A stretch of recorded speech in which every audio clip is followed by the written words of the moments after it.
Assalamualaikum warahmatullahi taala wabarakatuh. Perkenalkan, nama saya Muhammad Ulul Arham. Sebelumnya saya minta maaf karena tidak bisa berpresentasi bersamaan dengan teman saya Hamdan Musadi dikarenakan adanya COVID-19 ini.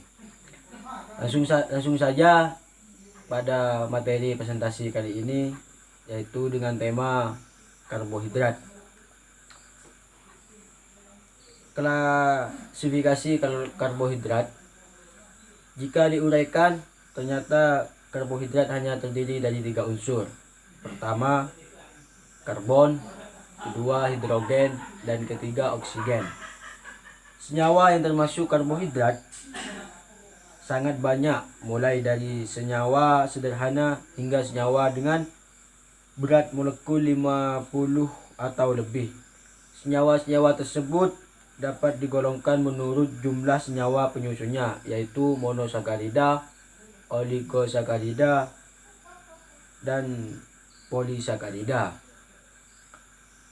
Fungsi karbohidrat di sini tercantum banyak fungsi karbohidrat, diantaranya yaitu pertama adalah sumber bahan bakar, kedua yaitu bahan sintesis senyawa organik lainnya, ketiga pati dan glikogen berperan sebagai cadangan makanan, 4 menjaga keseimbangan asam dan basa dalam tubuh, kelima sebagai materi pembangun, dan masih banyak fungsi karbohidrat lainnya.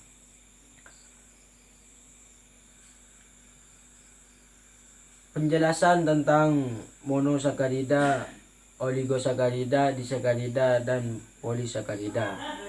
Yang dimaksud monosakarida di sini yaitu adalah karbohidrat yang paling sederhana.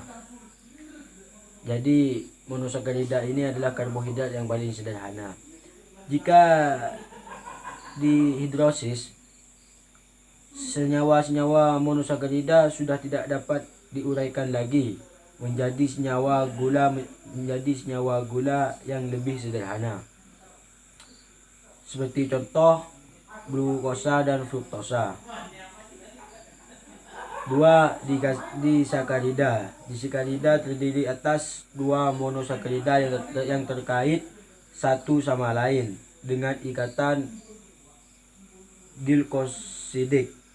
Ikatan glikosidik biasanya terjadi antara atom C nomor 1 dengan atom C nomor 4 dengan melepaskan 1 mol air. Ikatan glikosidik terdapat pada gugus fungsi dalam karbohidrat, yaitu gugus aldehid pada glukosa dan gugus keton pada fruktosa. Ketiga, oligosakarida, yaitu senyawa yang termasuk oligosakarida mempunyai 2/10 monosakarida, yaitu trisakarida yang terdiri dari 3 molekul monosakarida, dan tetrasakarida yang terbentuk dari 4 molekul monosakarida. Salah satu trisakarida penting adalah fruktosa yang terdiri atas 3 molekul monosakarida yang berikatan, yaitu galaktosa, glukosa, dan fruktosa. 4 polisakarida.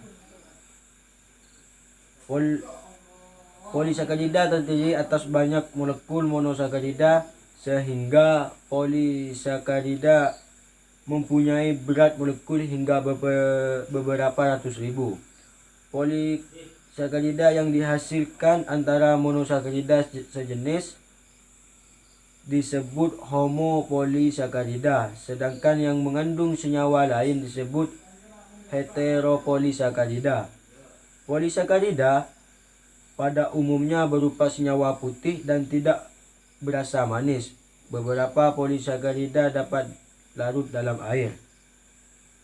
Contoh golongan polisakarida yang penting antara lain pati, aluminium, glikogen, selulosa, pektin, dan senyawa polisakarida lainnya. Baik, untuk presentasi saya mungkin sampai di sini dulu, dan untuk selanjutnya akan disampaikan oleh teman saya yaitu Ramdan Musadi dari kelas B juga. Dari saya, nanti kalau ada pertanyaan di akhir mungkin bisa ditanyakan di grup atau di kolom komentar kami. Sekian, wassalamualaikum warahmatullahi wabarakatuh. Assalamualaikum warahmatullahi wabarakatuh. Di sini saya akan melanjutkan presentasi yang dijelaskan oleh Ulul Arham. Di sini kekurangan dan kelebihan akibat mengkonsumsi karbohidrat. Adapun kekurangan dan kelebihannya, di sini kekurangan yaitu gula darah menurun, rentan terkena penyakit, dan kekurangan kalori dan protein. Sedangkan kelebihannya itu kelebihan berat badan dan diabetes mellitus dan juga jantung koroner. Adapun jenis penyakit yang ditimbulkan akibat kekurangan karbohidrat, di sini ciri-cirinya yaitu selalu anak sering menangis dan selalu kelaparan, tubuh menjadi kurus dan kulit menjadi keriput, dan juga pernapasan terganggu. Dan di sini kekurangan kalori dan protein. Adapun kekurangan kalori dan protein ditemui gejala lain yaitu pada anak etis dan rambut kepala halus dan jarang. Di sini juga rambut itu mudah rontok dan apabila dicabut tidak terasa sakit.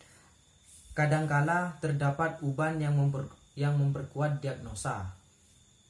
Hipoglikemia. Hipoglikemia di sini adalah suatu kondisi di mana kadar glukosa darah dan abnormal rendah terjadi kalau kadar glukosa turun di bawah 50 hingga 60 mg. Adapun faktor-faktor yang menyebabkan hipoglikemia, di sini asupan karbohidrat kurang dan diet slimming, muntah dan menyusui, absorpsi yang cepat, dan lain-lain. Di sini jenis penyakit yang ditimbulkan akibat kelebihan karbohidrat yaitu ada 3: diabetes mellitus dan obesitas jantung koroner. Sekian, terima kasih. Wassalamualaikum warahmatullahi wabarakatuh. Catch 'em all.